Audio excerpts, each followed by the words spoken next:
This is Jason Jones with the City Salt. We're here today with Jeff Gorman of Illiterate. Jeff, thanks for being here with us today.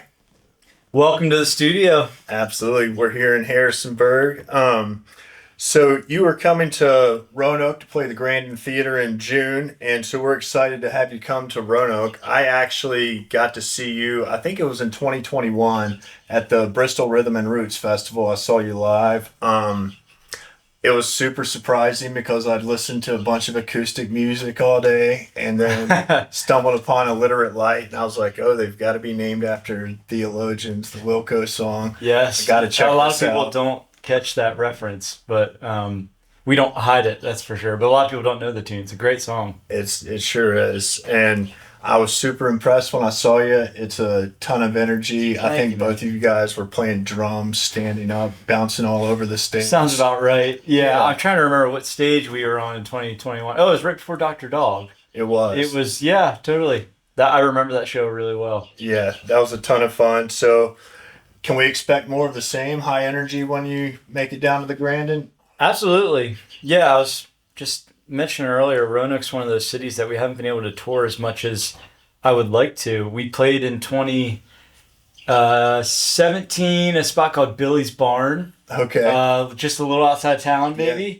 they're reopening it soon under Is that right? name. Yeah. It was cool. It was actually a fun time. And then we played a really cool DIY spot. But for whatever reason, we haven't been able to put in as much time in Roanoke as we would have hoped to. So this is really great. We're excited for the Grandin show. And most of our shows are pretty high energy, pretty rockin'. Me and Jake definitely like to kind of go overboard and rock out.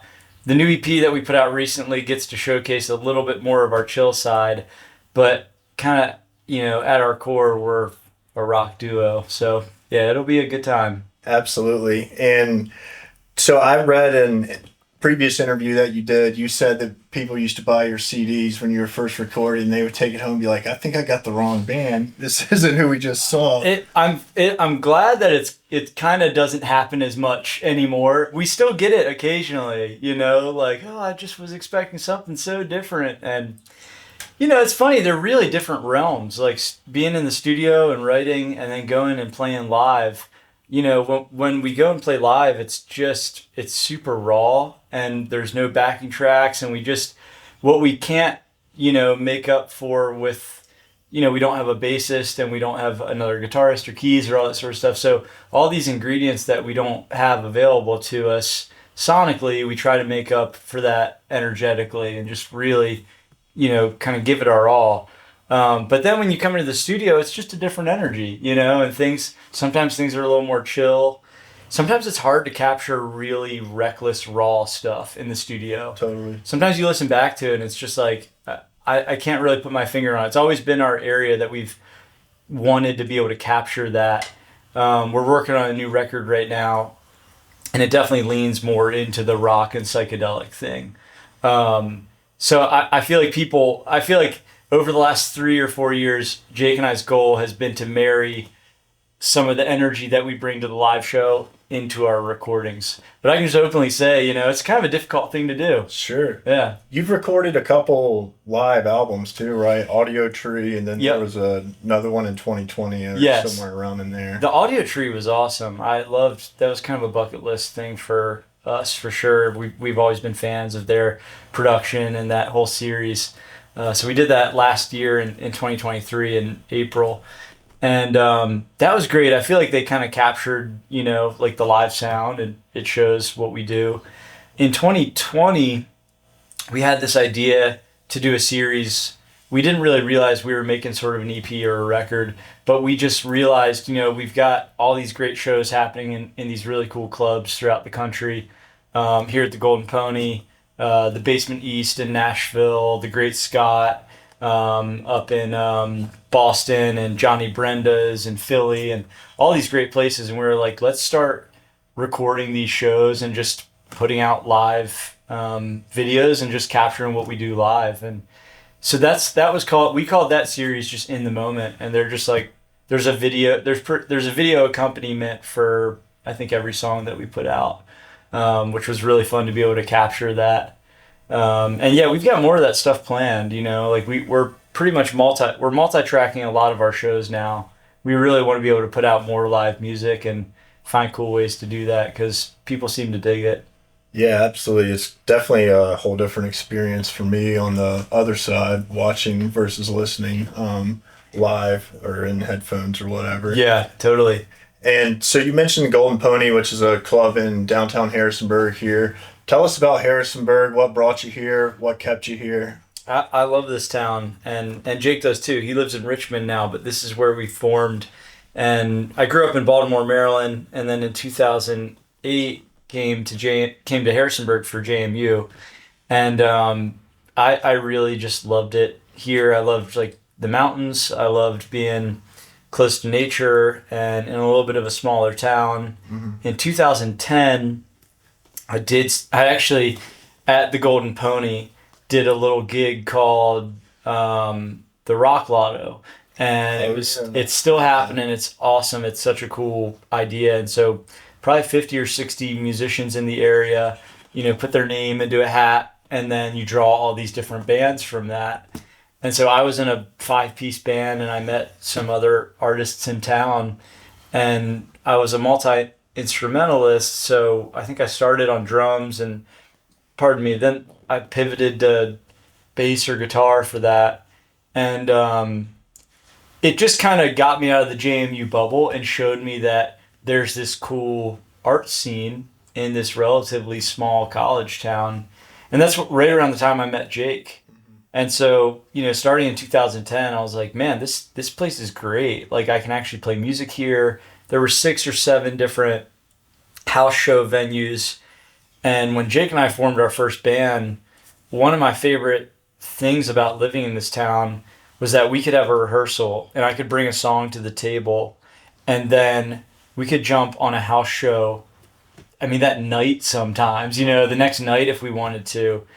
And we could bring ideas, from rehearsing and writing out into the open like that, and it just fueled so much like excitement and creativity. And so that was kind of one of the reasons why I really wanted to stick around. But we also, fast forwarding a little bit, by the time we had finished school and started this band, and part of the reason for staying in this area was that, we're so close to everywhere on the East Coast. Sure. I love the music scene here, but then, we were looking at it going, how can we tour? And I remember a really impactful conversation that happened with some buddies of mine from Brooklyn that came down in 2015. And they were in a band that I was like, man, these guys are great, And they came down, and I was like, why aren't you guys going for it? Why aren't you like doing it? And they were like, nobody can afford to tour. Like, living in a major city is so expensive. Right, every time you go out on tour, you're broke. Right. You come back broke. And so it was like, for all these bands that are trying to make something and find their fans, it was difficult for them. And so I realized that Harrisonburg was actually for lack of a better term, like a strategic location, Sure. To be able to like go tour from. Because I was like, well, it's affordable. I love the people here. I love the food. I love the, mountains. And if I'm willing to go travel, then we can go to DC. I can be in DC in 2 hours. We can play Charlottesville in an hour. We can play Richmond in 2 hours from here. Baltimore, Philly's 4 hours. New York City's 5 hours. It was like all these tours, and Boston's only 6 or 7. Or Sure. no, it's 7 or 8.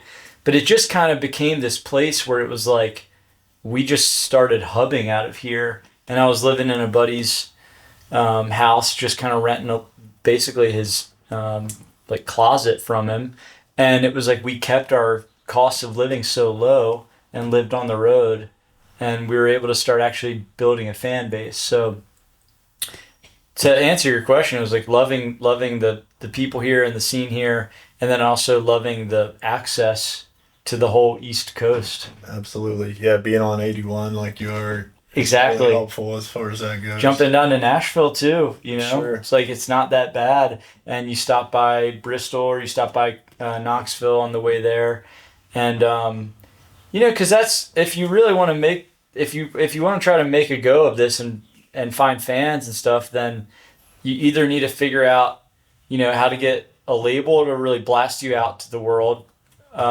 which has never really been our goal, or you need to, use the internet to reach people in new places.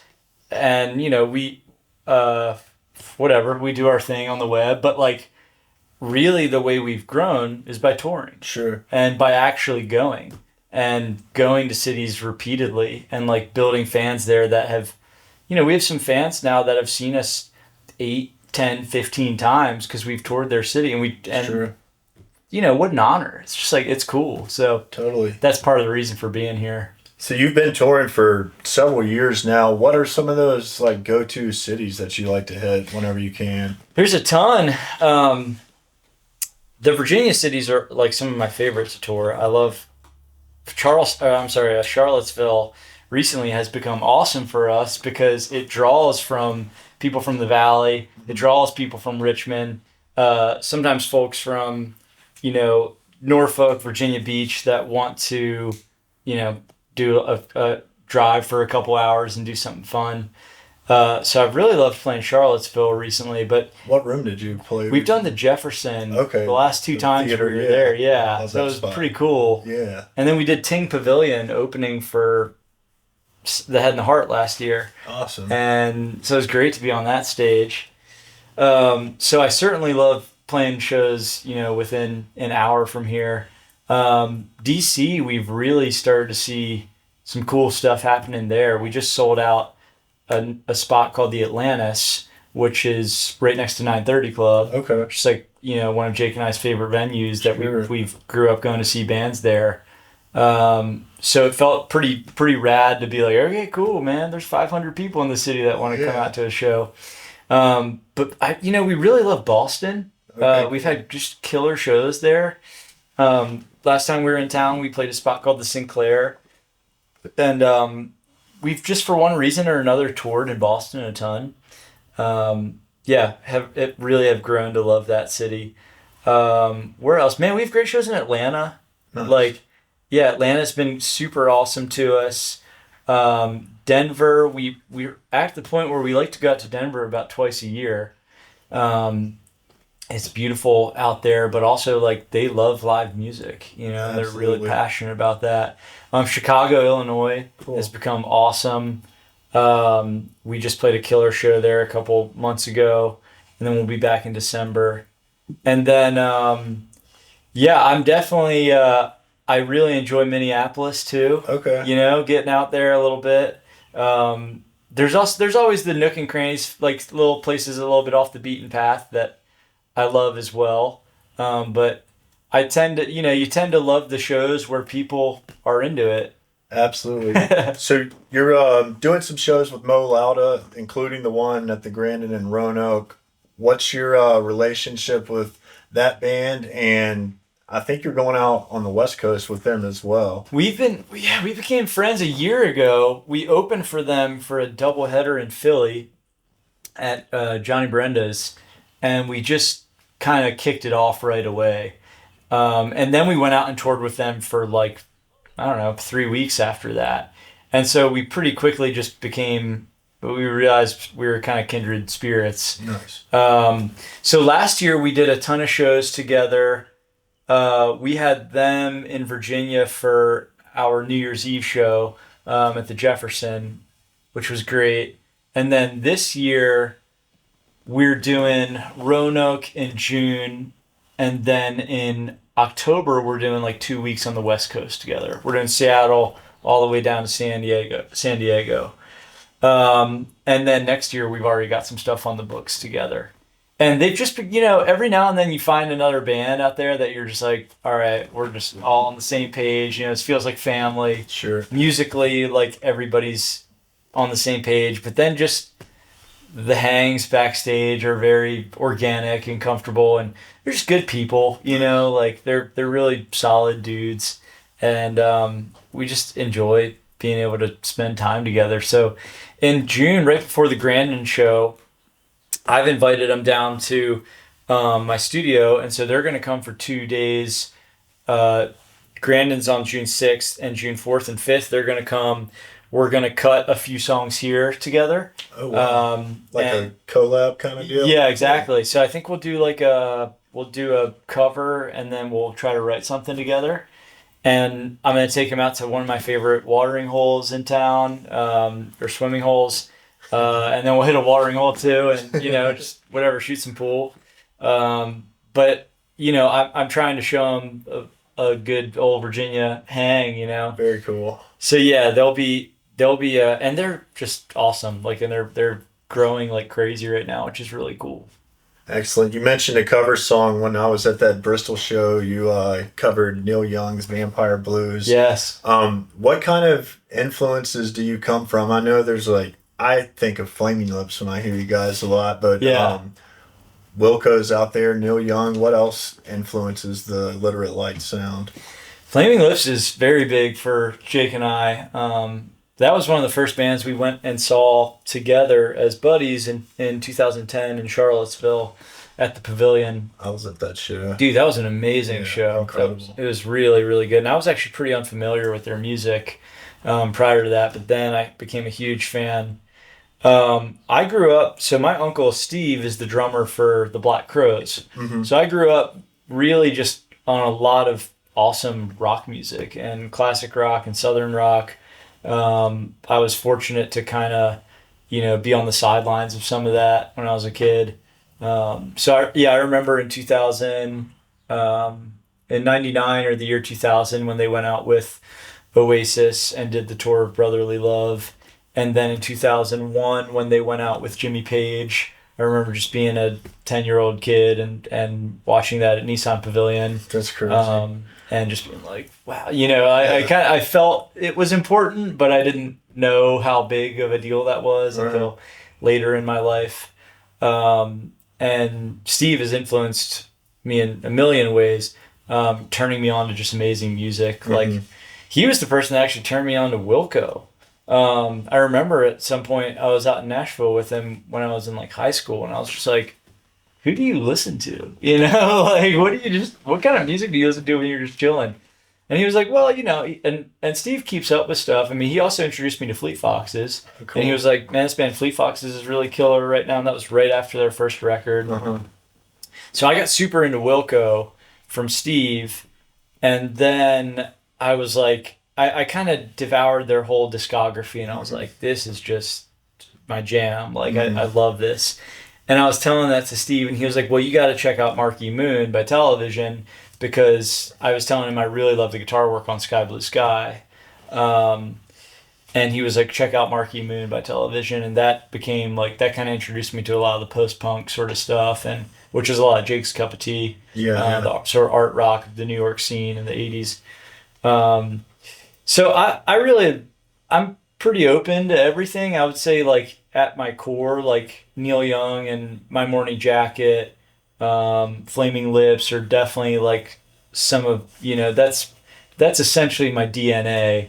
And then everything else, whatever I'm kind of into at the moment, I'm on a huge Springsteen kick right now because I just read his autobiography. Oh, cool. So I'm just crushing that in Nebraska and just yeah. And then I just read Bono's autobiography, so I'm getting back into U2 and just checking out all this stuff there. And I just kind of swim around whatever. Yeah. Did you ever get into Pavement and that kind of stuff? So not in a diehard sort of way. I'd like to. Because Steve West lives pretty close to here. Is that right? The drummer, yeah. Oh, okay. I interviewed him. Nice. How was the interview? It was really good. He was super cool. I asked him about back to back. I asked him about David Berman and Robert Bingham, his friends who died by suicide. And he chuckled, but then afterwards I was like, gosh, that's kind of a weird way to approach those questions. But yeah. He's a really great guy. Oh, and, cool.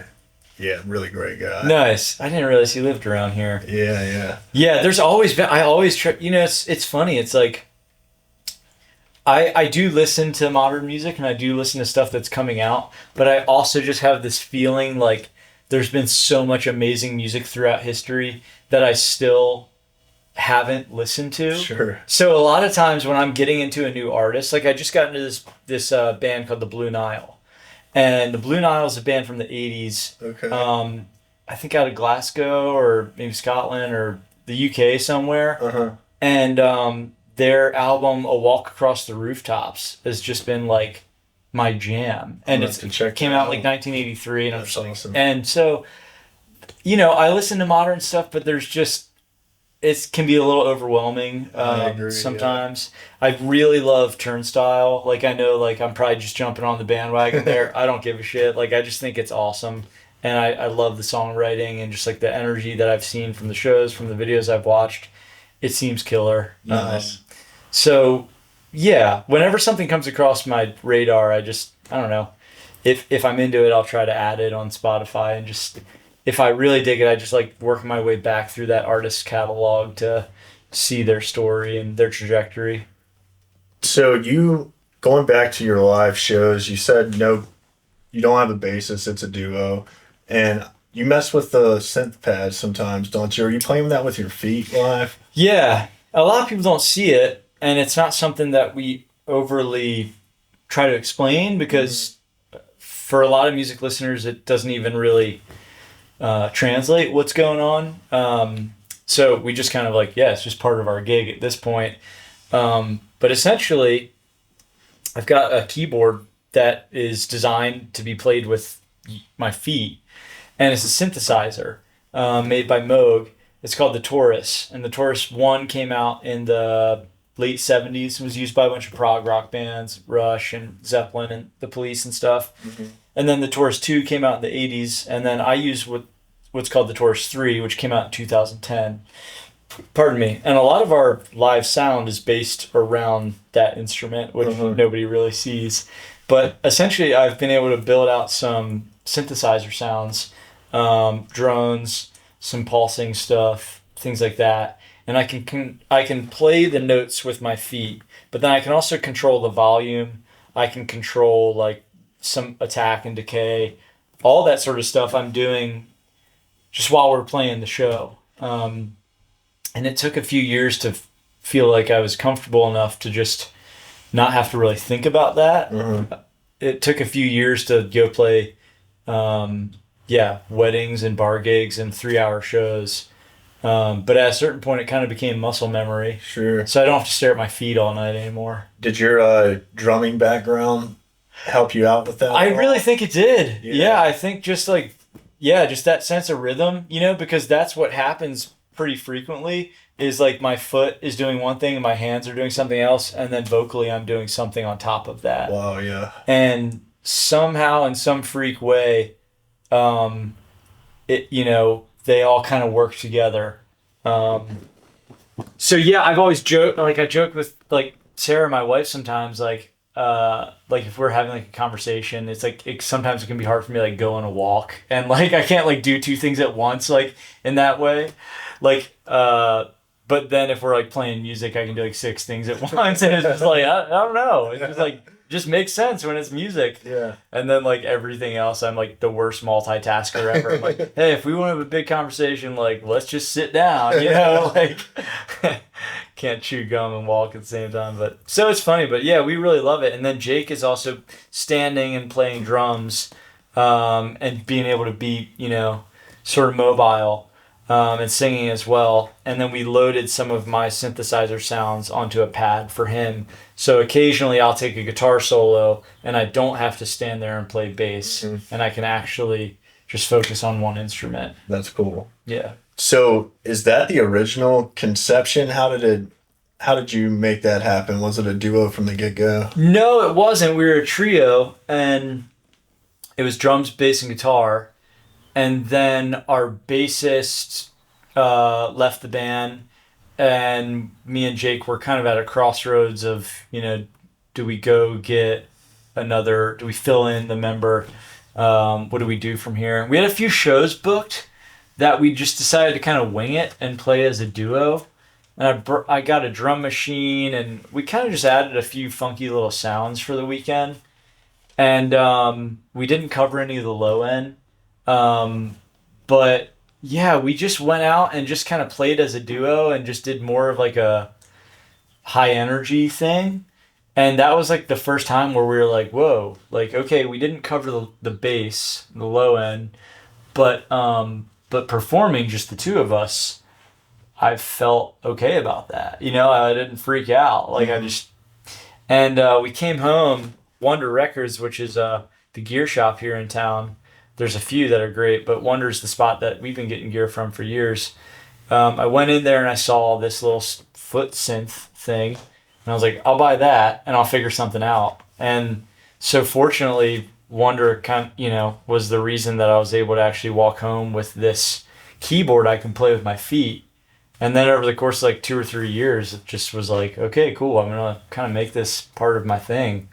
Um, so yeah, it did start out as a duo, Uh-huh.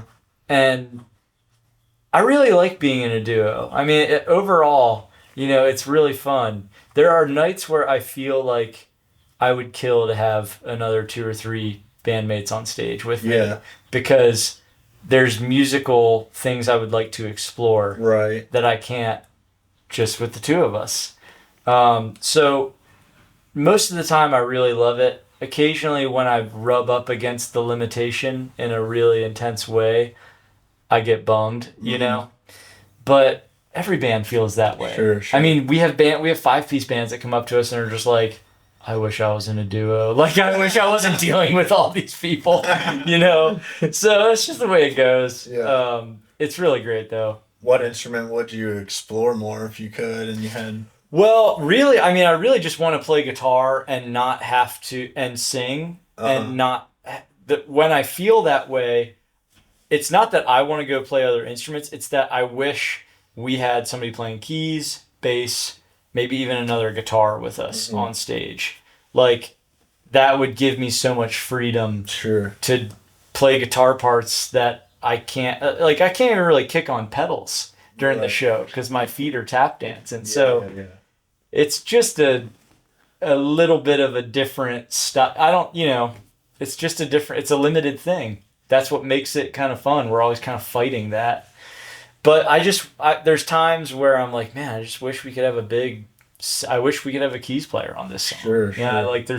I write songs on piano all the time and then we go out live and I'm like, well, I guess I'll just play it on guitar and kind of figure it out. Have you ever had anyone guest on an album? We have done some collaborations here and there. We did a song with our buddy Devin Gilfillian called Freedom that I wrote on keys and recorded on keys. And that was like the main instrument of that. And then we layered some guitars and stuff. But we did all that during COVID. We never even got a Mhm. studio together. Like got Okay. into a studio. Like Right, right. we were sending tracks Sure, like sure. all throughout Zoom and the web. And so we do have our friend Danny, who engineers a lot of the music we make, plays bass on a lot of stuff. Okay. And in the studio, we're happy to just have, electric bass. But yeah, when we go out live, it's never been like, let's add people to this. You look at the Black Keys though, and like they've Uh-huh. done a good job of that. Like they're the band, but then there's also, if you go see them at a festival or whatever, there's 5 peeps behind them, Right. like backing them up. And that might be a cool move. Yeah. Different way to do it. Yeah. I also do think it was really cool, like the White Stripes side of things, like they just never did that. Like it was just Mhm. kind of like, this is it, And like, yeah, Jack just made the Raconteurs not too long after that. And like that Sure. was the 4-piece band. So yeah, me and Jake don't really have a plan to add anybody else right now, but we do want to collaborate more with people, Cool. and there's some folks on our radar for that. You mentioned you wrote several of those songs on keys first. Is that typical of your songwriting process? A lot of the songs that we write, a lot of songs come from like me and Jake just kind of. I mean, we're both like, we can laugh at them all day long because it is kind of funny stuff. But like Red Hot Chili Peppers are like the kings of just like jamming and just like finding tunes, Sure. And me and Jake have always loved that. Sure. I say laugh at them like not just because like it is kind of funny music, like it's Totally. yeah. I don't mean to sound It's fun condescending. timing music. Exactly, yeah. I didn't mean to sound like arrogant saying that, but they get made fun of a lot. But at the True. core, like those dudes are they're legends, they're rockers, and so we've always loved that their whole thing is like we write collectively, we sit like, and a lot of times Jake and I just kind of write little riffs here and there in between during sound check and stuff like that. But if we're not doing that and I'm here or on the road or something like that, like if I'm in here, I think I just like sitting. Sometimes I can find different voicings on keys. And if I just want to just kind of chill out, it's a new instrument for me. And so I can sit down and just like belt out some different things on like, I've got a Prophet, a Dave Smith Prophet.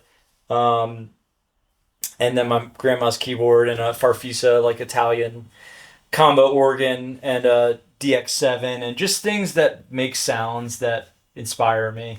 So I will start there pretty frequently.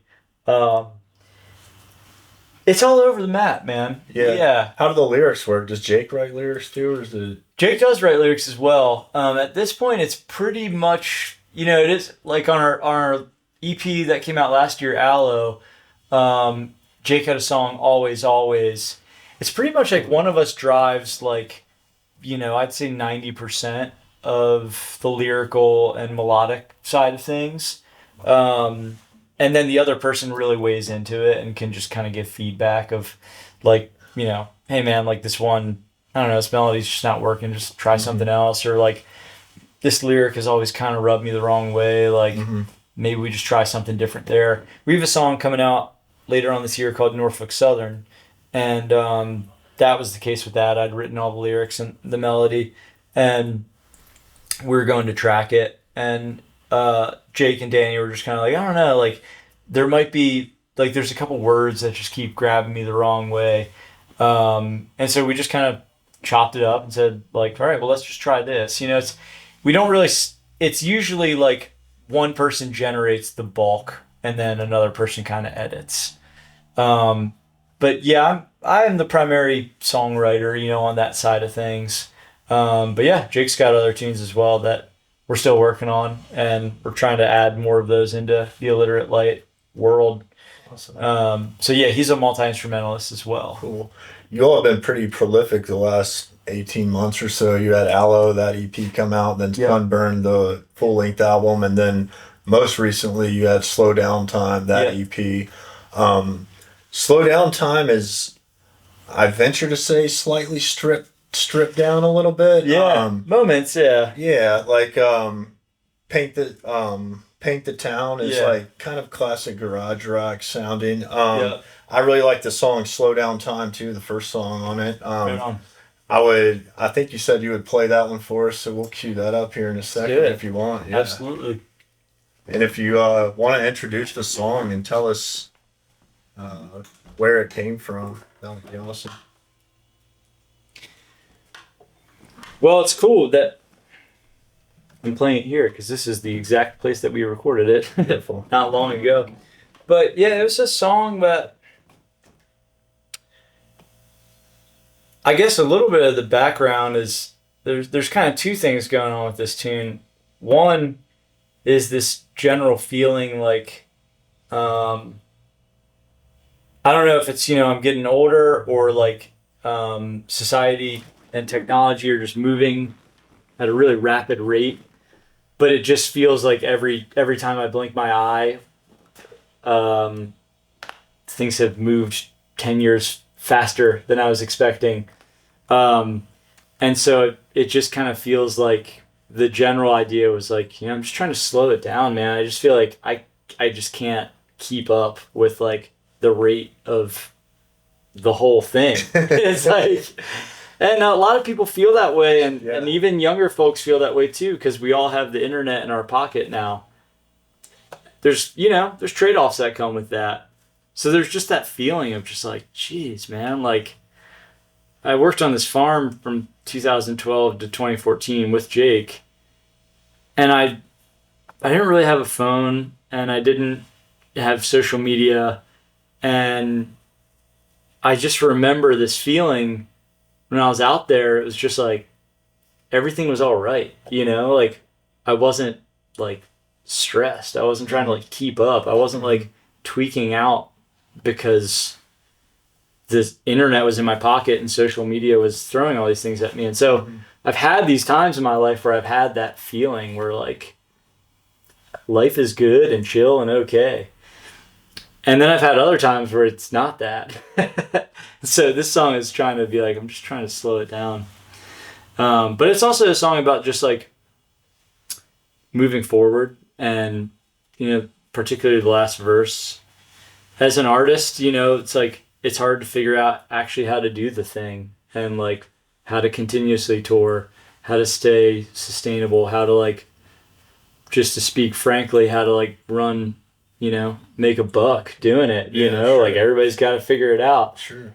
And the music industry is really hard to figure out. And I feel like this song was like a little bit of like, we're just going to do it our way, you know, like we're going to figure this out, and it doesn't matter like what goes down in my life. Like I'm going to keep this guitar in my hand. I'm going to keep making music because this is what I love, and the rest will fall into place. Love it. Yeah, man.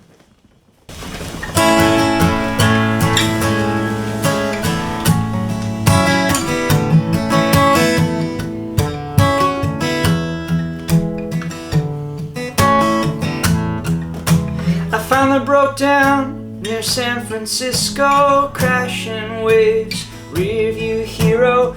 Moment the rain started falling, it finally all sunk in. That nobody loves you when you're the bottom dog in the fight, and the money is long gone, strumming alone on a 6-string, watching the storm roll in. And I'm more than 1,000 miles from home, and I'm finally breaking, just trying to slow down time, just trying to slow down time. Got a million things on my mind, just trying to slow down time. So I think I'll settle down outside Toledo, get a wife and kids and a dog named Beto, strumming alone on a 6-string, watching the storm roll in. Nobody's sucking my soul, nobody's stealing my joy, ain't nobody else gonna write my story. When the morning rain starts falling, I feel it on my skin. I'd start another fire in the stove, but I'm only dreaming, just trying to slow down time, just trying to slow down time. Got a million things on my mind,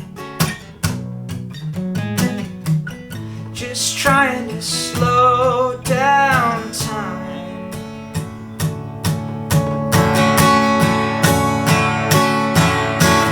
21st century man in the mirror, gonna play my hand till the dealer won't deal. I don't care who forgets me, I'm not here to complain. I got a one-way ticket to another planet, light years out, I'm the first to land it, strumming alone on a 6-string, watching the storm roll in.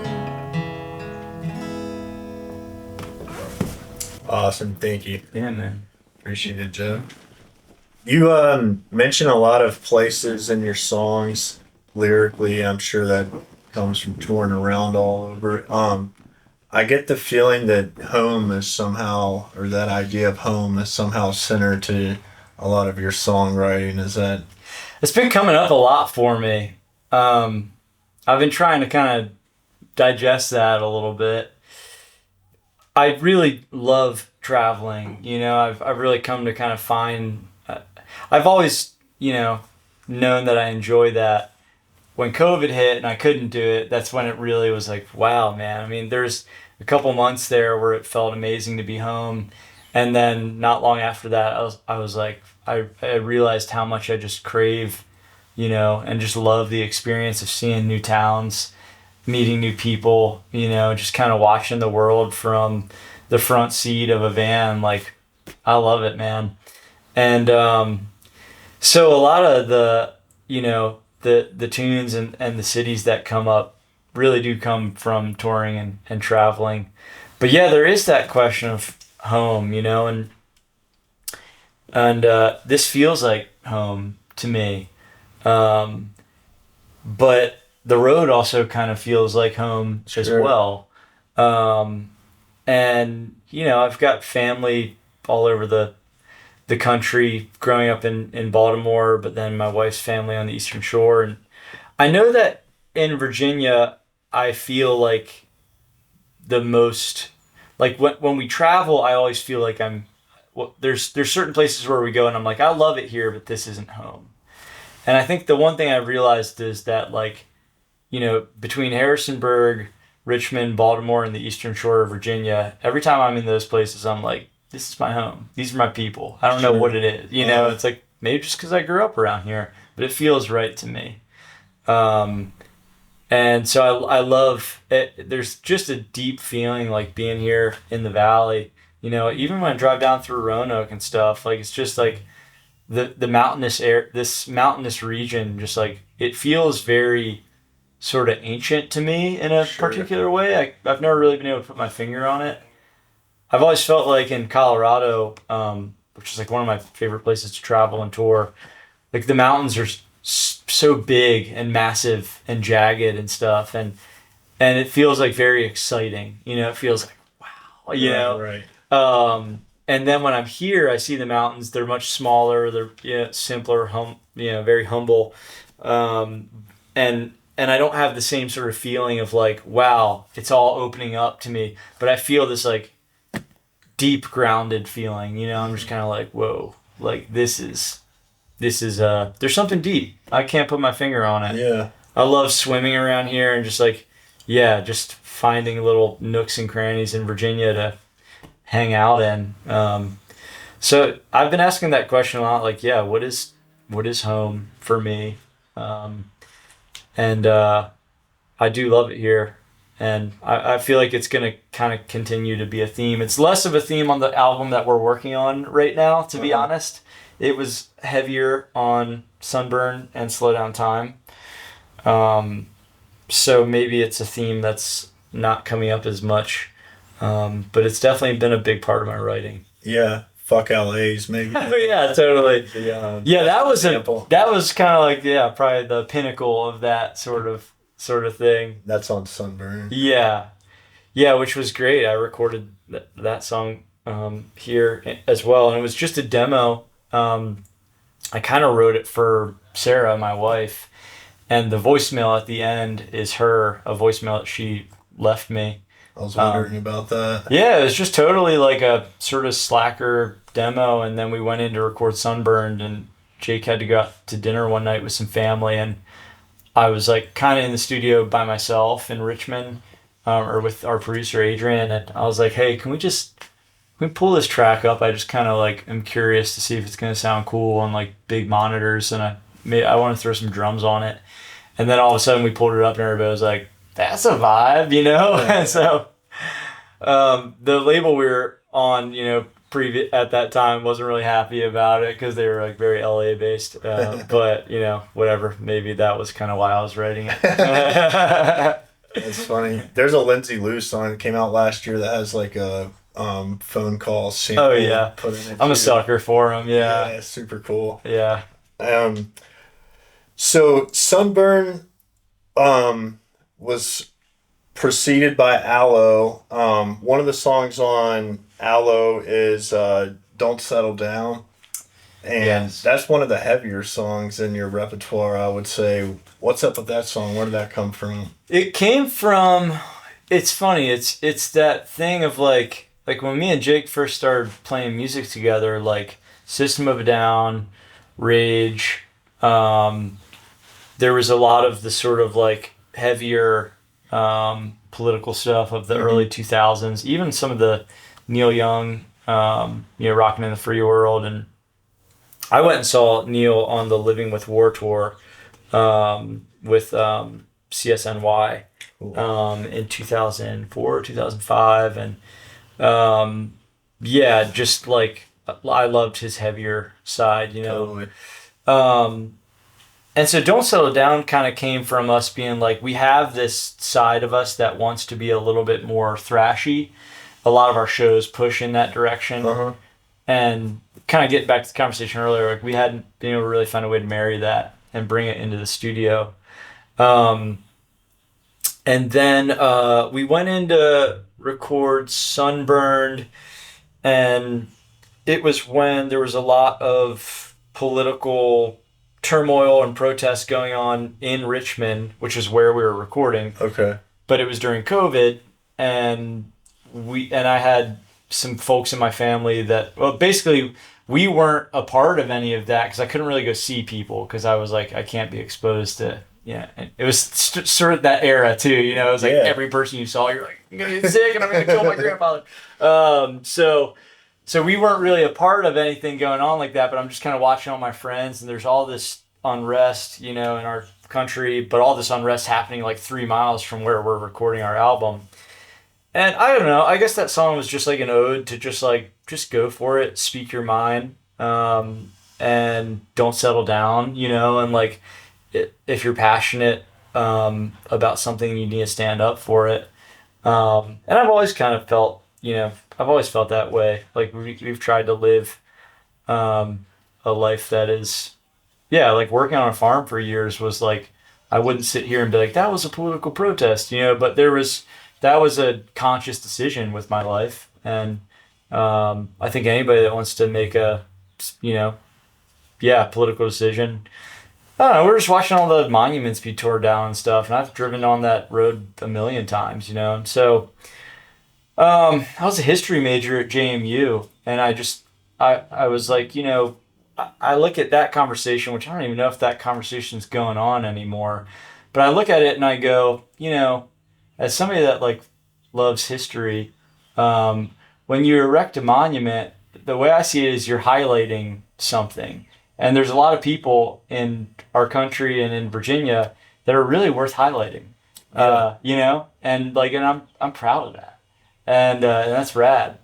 And so I saw all that going down and was just like, I think that, I understand where the anger is there. And I think that it would be cool to have monuments to people that have been leaders of peace, and people that have cultivated, love and community, and have cultivated a local business, have all these things that like make a great society, like let's pay homage to those people.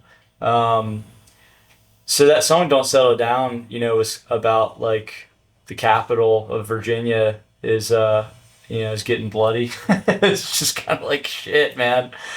So that song was just about speak your mind, and we just wanted to kind of capture it with a little bit more of like the heavier side of things. Yeah, and then that was followed by Always Always, which is one of Jake's songs. It's like, man, what a wild pairing. I know, yeah, we're like classically just like, unafraid to just put things together that like probably, don't seamlessly work together.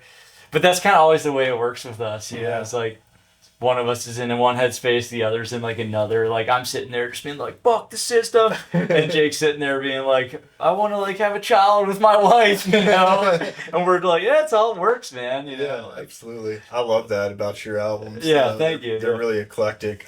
Do you always think they'll be that way, or do you see like getting into, a strict genre album or something? It's funny because like there's a part of me that goes, that kind of makes us who we are. And there's another part of me that goes, I'd like to tidy it up a little bit, like if I'm being honest, and have something where, like, I think that the album that we're working on right now is a little bit more, like, thematically tied together. Okay. I'm listening back to everything now that we're in the mixing process, and it just feels like it feels pretty cohesive to me. Um, there are still like left turns, but it all just makes sense. I think sometimes me and Jake like don't settle down into always always like if you're listening to that and kind of paying attention, you're like, what is like what was up with that turn? Um, but I think on the new stuff, there's still these kind of just like we wander off into these different places, but it's a little bit less like jarring. It's a little Sure. bit more of like kind of like it makes sense how we got from here to here. Um, but when we're writing a set, sometimes yeah, we're sitting there just being like, all right, cool. Like, how do we match? How do we get from this song to this song? Do we have a connecting piece? Hmm. Like the new album has a song called, like I said earlier, Norfolk Southern, which is about the train derailment in Ohio last year, and then that'll be followed by a song that's like heavily inspired by Eternal Sunshine of the Spotless Mind, Oh, like one of cool. my favorite Yeah, movies, yeah. which is just about like a sort of, tripped out like dream loving relationship and stuff. So there's still just like those moments where you're like, I don't know. I tend to not be overly thematic. Hmm. Um, I tend to just kind of wake up and whatever I'm stoked on, that's what I work on. And that's what kind of makes our records. And at this point in my career, I enjoy doing it that way. Yeah. Are And you often inspired by otherly other sources besides music, whether it be film or literature or whatever it may be? absolutely. Yeah, I mean, yeah, I even feel like, I guess to get back to like the literature thing's funny. I've read a lot. In my early 20s, I got super into reading. Sounds funny to say that, but like I never read. That's the time for it. Yeah, I know. Like I should have been reading growing up, but I was like too much of a dumbass and like just didn't. And when I was like 20 or 22, like my kind of brain started to like click, and I was like, oh man, this is great. So I started reading a lot, and for 10 years, like was pretty just like devoured. I don't know, anything I could get my hands on. A lot of nonfiction and stuff. Hmm. And that would inspire a lot of the music we were working on. But then once we started touring super, super heavily, I just couldn't really. I started switching to audiobooks. A lot of audiobooks, like, they're kind of like my jam, man. Like, I love listening to, like, Malcolm Gladwell, like, Outliers and Talking to Strangers and David and Goliath. I've pretty much listened to like everything he's put out. I've listened to the audiobook form. Um, Movies for sure. I just started using this app called Letterboxd, which allows you to like track all the movies and film you've watched Oh, and then kind cool. of like review them in like a public way. I don't really do much reviewing on there, but it's really fun because you can see what your friends are watching and like if they're watching something amazing, you can get hooked on that. Um, so right now, I never saw The Sopranos. So I'm deep diving on that right Nice. now. My wife and I are in the second season, and like it's awesome. I love it. Like I'll get a show. Yeah, definitely like not a ton of TV shows, probably more film. Um, but there's been a bunch of movies over the last few years that I've written songs based on sort of the feeling of the movie. There was a song on Sunburn called Closer, which for whatever reason I had Y Tu Mama Tambien, which was a movie that came out in the early 2000s. Have you seen that by any chance? No, I Dude, haven't. epic. It's so I'll have to good. check it out. It's very like emotionally uh what's the term? Like emotionally like immature or something like that or Uh-huh. emotionally reckless. Okay. It's these two young kids that are traveling South America with this woman, and it's like this like kind of weird love triangle that happens between the three of them. But I had it on repeat for a few days while I was writing that song, Then we did a song called Hellraiser on Sunburn, Yeah. which was pretty much based off of the 80s horror film Hellraiser. And then we had a song that never came out called Hit Me Harder. That was a demo for Sunburn, but that was based off of not Million Dollar Baby. The one with gosh, why am I blanking on his name now? It was a boxing film. Maybe it was Million Dollar Baby. Is that a boxing film? Mm-hmm. Yeah, it must have been that one. Is that the one with? It's a Dennis Lehane novel. Oh wait, is that the female boxer? Yeah. Yeah. Okay, dude, that movie just had that on repeat for like 5 days. And then right now, what I've got on repeat is Paris, Texas, which came out in the 80s, which I'd never seen. A couple buddies might turn me on to that. I like just when I'm writing in the studio, like to just kind of have my computer just playing a movie silently, just on repeat, and then I can just look up and see that. Eternal Sunshine of the Spotless Mind has been one. Yeah, that's a great one. There's another one that director did called The Science of Sleep. I think it's called The Science of Sleep that I've kind of had on repeat for a few writing sessions. But so yeah, like I love having films on while we're recording, and I kind of learned that from our producer Adrian Olson. Works with this artist named Twain, Matt Twain, and Twain plays with Big Thief and Adrian Lenker a ton. Oh, okay, Cool. He's awesome. I really love his music. And Adrian was like, yeah, dude, like when we were asking about a particular song that Adrian had done, we're like, dude, that song's great. And he was like, yeah. He's like, well, Matt had The Big Lebowski on repeat just during that entire tracking session for like 2 days. Anywhere you'd look around the room was just like The Big Lebowski on mute. And I was like, I love that idea, you know? And so I started doing that, and it just kind of spiraled. And I just, anytime I find a movie I like, I'll just try to write to it. So when you're putting out an album, you said you're not necessarily trying to go for a theme. You're going basically by feel. So are you putting out all new music, or do you pull in like an older song and add it in? How's that work? I like to archive things and keep track of stuff. There's definitely a lot of songs that we have that I kind of hit a point where I just go like, okay, it's never really gonna, I don't know, it's just not happening, you know, like, and it feels bad because you're like, oh man, like I feel like if I gave it more, it would get there. But I definitely catalog riffs pretty heavily. Okay. And I've just got a list on my cell phone of just, you know, names of riffs that I'm just kind of like, that's like Don't Settle Down was one of those. I just had that riff going for like 2 years and we never did anything with it. And then eventually I was like, can we just record like an instrumental version of this song and I'll go and write over top of it. So I really like to do that. I also really like song titles, and I have a list of just like 100 song titles and that I can just kind of browse through at any point and just be like, okay, that sounds cool. So you'll have a title for a song and no song? Sometimes, and then you'll write from there? Yeah, because like that just kind of gives you a place to start from. For the most part, it's usually whatever we've put out is something that we've made in the last like 18 months. You know, that's kind of the direction we're moving.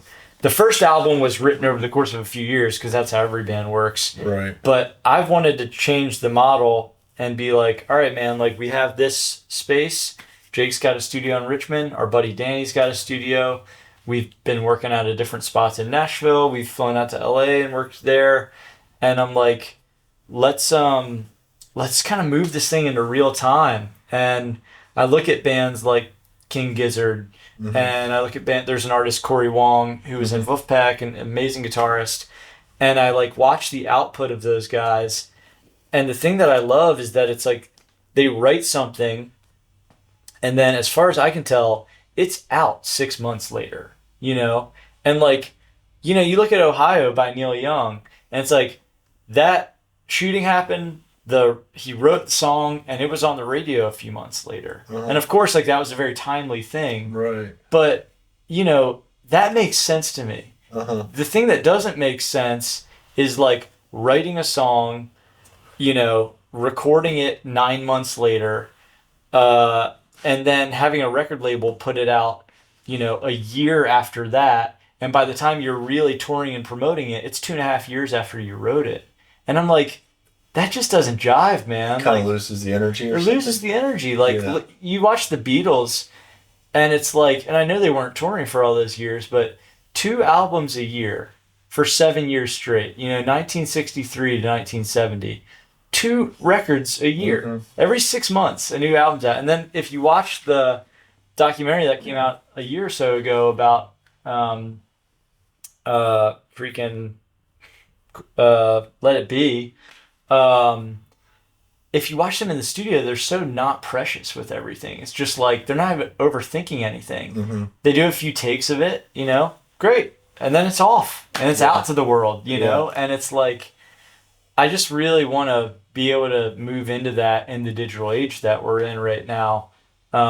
Because we've had a couple projects that it's taken so long to get it from an idea to actually hitting people's ears.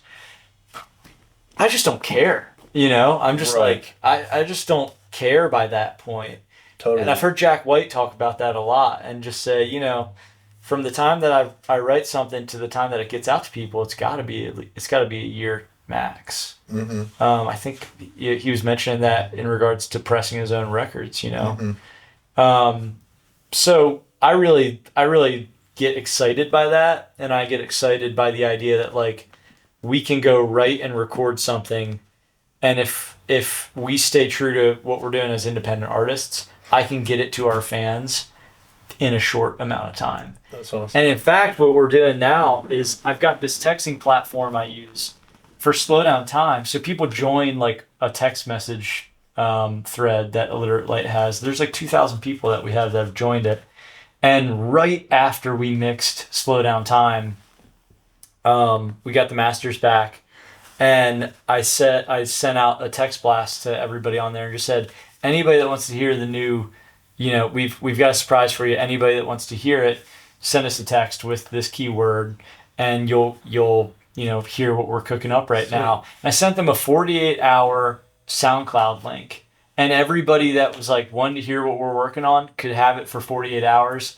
We knew it wasn't going to come out for another few months, but like to be able to cut down on that time between inception and getting it to somebody, Sure. it's one of the most like momentum building things you can feel within yourself. That makes sense. Yeah. Absolutely. Yeah. So will you tell us a little more? We've been here a while. I won't keep taking too much time, but will you tell us a little more about the new project you're working on, when we can expect it? Sure, yeah. I can't say too much about the release date yet, Sure. but we're really excited on a new record that we're working on right now. We're mixing it, and it's a bit like Slow Down Time was really pulled back, production wise. Like there's a few moments here and there where we just kind of leaned into the studio. For the most part, we wanted that to feel more like I love the early band records of Big Pink and those sorts of just like basement tapes, Bob Dylan sort of stuff. Where Totally. just very organic feeling. That was kind of the way we did that EP in here. A few takes of things and then like a couple vocal passes and cool, we're good to go. This new album is definitely a little bit more produced. There's like a lot of like, there's a few songs that are 6 minutes, 6.5 minutes, like kind of wandering into like Right. these big instrumental sections. And then there's a few songs that are just heavy 2.5 minute rockers, we've never actually, I think we've always kind of avoided a little bit of some more of the blues rock duo thing because of the Black Keys and the White Stripes. We're like, well, they did it great, and like let's find something else to do. Yeah. But we also really love that. So there's a couple tunes that are just more in that sort of grungy blues rock thing. Cool. It'll be out later on this year, and it's 9 songs that are just like, born and raised here in Virginia. Love it. Yeah. Are you playing any of those out live yet? Not yet, because we're really, just having put out Slow Down Time last month, and then Aloe, back in September of 2023, and Sunburn in January of 2023. We have so much new material out right now that we're really kind of prioritizing that. But I would say probably come July or August, we'll start to really work in the new record, and feel out what people are digging live. Um, Maybe even by the Grandin show, we'll have a couple that are ready to go. Nice. Because that oftentimes will determine what the first single is that we'll put out, if people in the crowd are digging it. Very cool. Yeah. That's how you do it, huh? You'll play them a few times and see if people dig. Yeah, if nobody pays attention, it's like, oh, maybe that's not the one, like. So there's a couple songs. There's a song called "All the Stars Are Burning Out" that I think might be one of the first ones we put out. We've played the few times we've played it live. It's been a song where people have really paid attention in a way that I wasn't expecting, because the song's a little more it's like the mellow side of Smashing Pumpkins, so yeah, I wasn't really expecting it to like grab people's attention, because it's not as much like in your face, but it kind of has. So we might kind of kick off with that. That's probably the song we'll start playing out live and seeing if people are enjoying it. Very cool. For Roanoke, we can expect a lot of stuff off of Slow Down Time and Sunburn. Yeah, we've been playing the title track. We've been playing Second Gear, High, Killer Not a Lover. We have been playing Paint the Town as well. Cool. It's kind of hit or miss on if we do Second Gear or Paint the Town. Okay. But Killer Not a Lover has been going over really well, Awesome. Because there's a big rock section at the end of that. But that's another song about resilience, about just keeping going on no matter what, And so I feel like people are jiving with that right now. Do you still keep some of the older material in your live shows? Totally. Yeah. I mean, we play better than I used to. Sometimes Love Takes So Long, Growing Down, Nothing's Fair, In the Ground, Carolina Lorelei. It's really all on the table for sure. Have you seen those songs like transform over the years out live? Totally. Very much so. Yeah, some song like Nothing's Fair is kind of chill on the record, and it's become more of like a anthem, live. Do they just kind of take on their own life once you start playing? Once people start singing them, you start to feel like, okay, we're doing something right here. Which is the best feeling in the world, because like we need all the support we can get on stage. Totally. So if people start, also the funny thing was this, like In the Ground is the song of our first album. It's the first song on the first record. And it's a cool, like sort of indie rock tune. It's a little bit in the Band of Horses vein.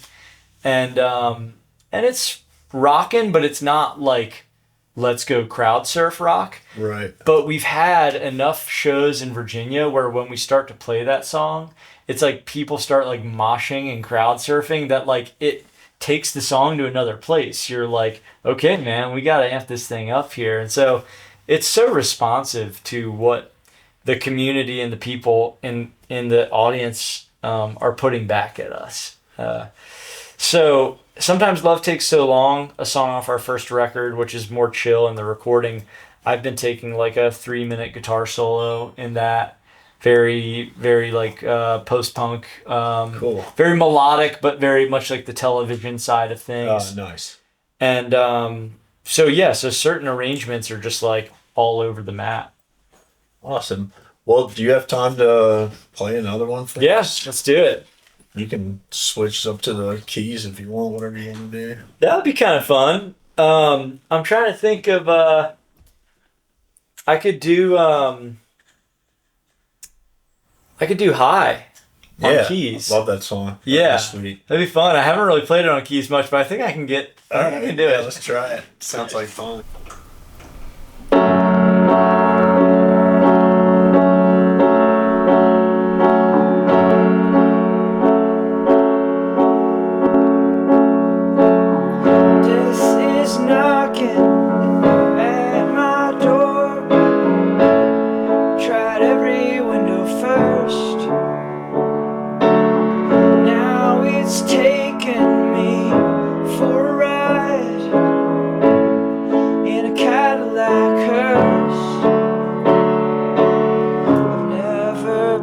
Too good at goodbye.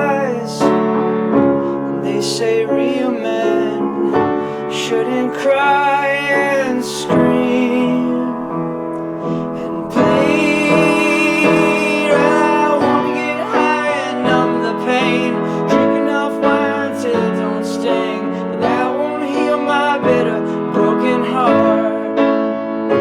Yeah, I wanna get high and run away, 'cause black and blue is here to stay, and I'll be damned if life isn't hard. Ain't it hard?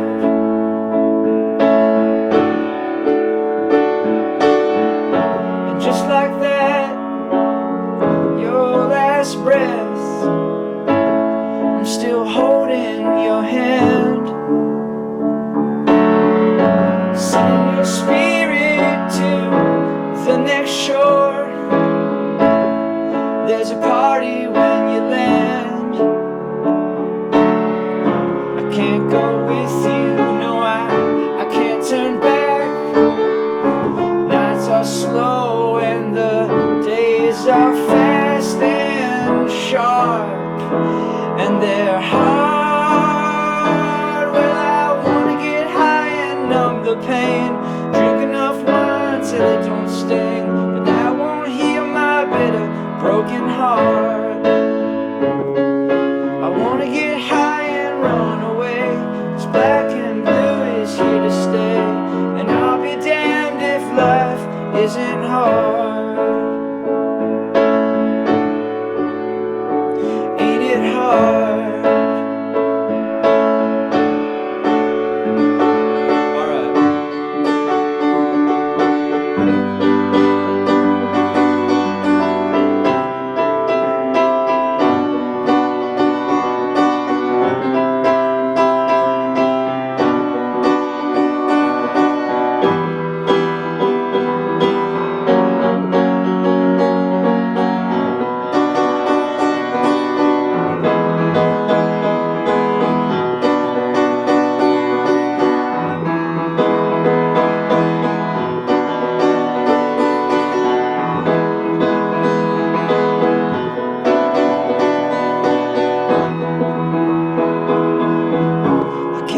With you, no, I can't turn back.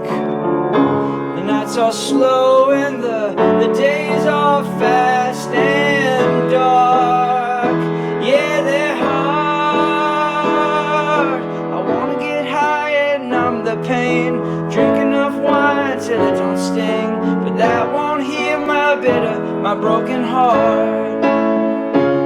Well, I wanna get high and run away, 'cause black and blue is here to stay, and I'll be damned if life isn't hard.